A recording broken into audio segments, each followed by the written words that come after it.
اللهم صل على محمد وآل محمد. يقول سبحانه وتعالى في كتابه المجيد بعد أعوذ بالله من الشيطان الرجيم بسم الله الرحمن الرحيم. لقد من الله على المؤمنين إذ بعث فيهم رسولا من أنفسهم يتلو عليهم آياته ويزكيهم ويعلمهم الكتاب والحكمة وإن كانوا من قبل لفي ضلال مبين. Ndugu zanguni, assalamu alaikum wa rahmatullahi wa barakatuh. Tukiwa tumetoka katika mwezi mtukufu wa Ramadhani, mwezi ambao kila mmoja wetu pale ulipoingia alikuwa akitambua lengo la mwezi huu ni lengo gani, na kama alikuwa hatambui, basi waliweza kuzungumza walimu na mashehe na kutuonyesha ya kwamba lengo la mwezi mtukufu wa Ramadhani ilikuwa ni la'allakum tattaqun, ili mpate kuwa wacha Mungu. Ndugu zanguni, lengo ambalo lilikuwa lipatikane baada ya mwezi mtukufu wa Ramadhani ni ucha Mungu. Je, maudhui yetu ambayo tunatembea nayo ni vipi tunaishi baada ya mwezi mtukufu wa Ramadhani?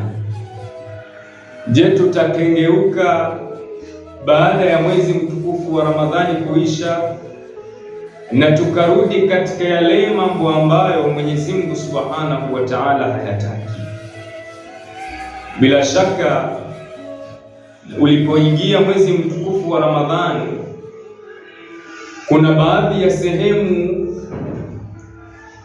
watu walipungua katika maeneo hayo.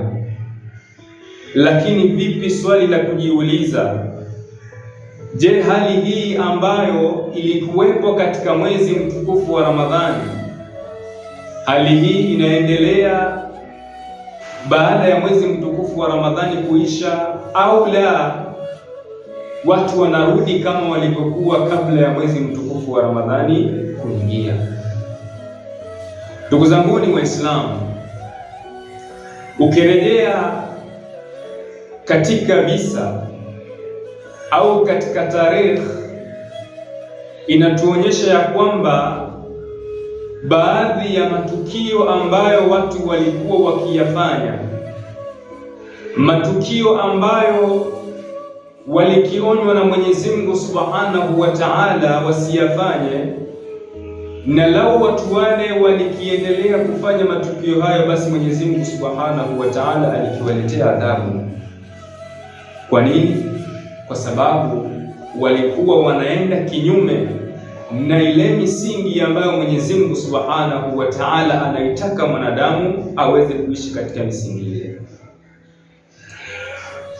Hizi ni moja ya athari ambazo zinapatikana baada ya watu kukengeuka zile amri za Mwenyezi Mungu Subhanahu wa Ta'ala, au baada ya kwenda kinyume na ile misingi ambayo Mwenyezi Mungu Subhanahu wa Ta'ala ameiweka kwa wanadamu. Turejee katika tukio la Bwana Mtume. Kwanza kabisa, Mwenyezi Mungu Subhanahu wa Ta'ala akizungumza na waja wake akiwaambia kwamba laqad manna Allahu 'ala al-mu'minina idh ba'atha fihim rasulan min anfusihim, ya kwamba Mwenyezi Mungu Subhanahu wa Ta'ala sema ya kwamba kuna neema ambayo waja wa Mwenyezi Mungu Subhanahu wa Ta'ala, waumini, walipatiwa. Ni neema gani? Ni neema kubwa, nayo ni neema ya ujio wa Bwana Mtume Muhammad sallallahu alayhi wa alihi wasallam. Bwana Mtume ambaye baada ya kuletwa na Mwenyezi Mungu Subhanahu wa Ta'ala alikuja kama muokozi wa jamii au kama muokozi wa ulimwengu, ulimwengu ambao ulikuwa unaenda katika misingi ambayo sio sahihi na sio misingi ya kiungu jinsi Mwenyezi Mungu Subhanahu wa Ta'ala anaitaka.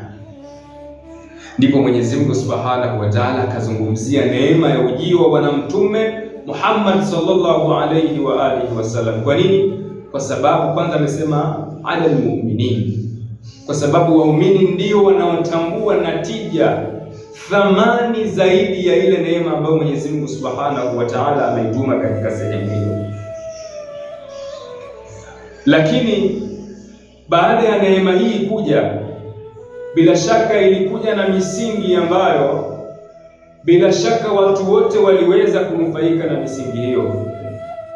Katika moja ya mambo ambayo Bwana Mtume Muhammad sallallahu alayhi wa alihi wasallam aliyafanya ni kutokomeza janga la umaskini.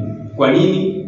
Kwa sababu aliweka misingi sahihi ya kuweza kutokomeza janga la umaskini.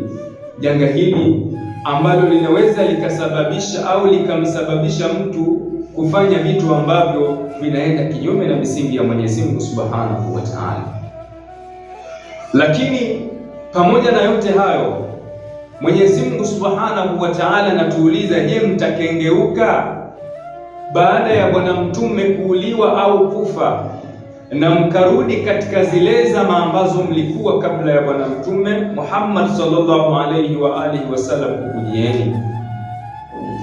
Mwenyezi Mungu Subhanahu wa Ta'ala anasema ya kwamba hakika yule ambaye atakengeuka atambue ya kwamba hamdhuru Mwenyezi Mungu Subhanahu wa Ta'ala isipokuwa